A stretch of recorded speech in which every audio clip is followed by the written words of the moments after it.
ભરૂચના વાલિયામાં એસટી બસના અભાવે લોકો પરેશાન છે। વાલિયાના શેર દોલતપુર નવાનગરમાં હાલાકી લોકોને પડી રહી છે।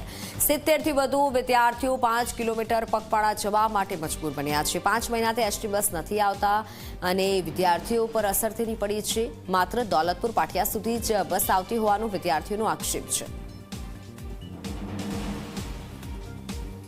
અમારા ગામમાં કેટલીક સમસ્યા છે બસની, જે આવવા જવામાં તકલીફ કરતી છે અને છોકરાઓ દરરોજના સ્કૂલે જવા માટે સ્ટેશન સુધી જાય છે। પહેલાં બસ છે ને સી દોલતપુર ગામમાં લગીને આવતી હતી ને હમણાં છે તો આવવાનું આ પુલના કારણે બંધ કરી દીધેલું છે। ચોમાસામાં એલું પુલ પર પાણી ગયું એના લીધે ને અત્યારે શેરડીની ટ્રકો ચાલતી છે, એના પરથી 20-25 ટન લઈને શેરડીની ટ્રકો નીકળતી છે ને બસ નથી નીકળતી એમ કહેવા માંગે છે ડેપોવાળા, ડ્રાઈવર, કંડક્ટર। એના માટે બસ નથી આવતી। શનિવારે બસ સવારે લેવા આવે છોકરાઓને ને બપોરના ટાઈમે છૂટવાના ટાઈમે આવતી જ નથી બસ હંમેશા જ। એ બધી રજૂઆત કરેલી અમે લોકોએ અધિકારીઓને, પણ એ લોકોએ કંઈ ધ્યાનમાં લીધું નથી।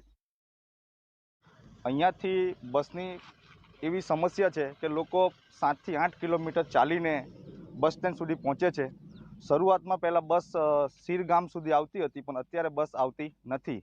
એના કારણે આ નાની છોકરીઓ છે એને પડતી સમસ્યા, નાના છોકરાઓ છે એમનો અભ્યાસની બહુ મોટી અસર પડે છે।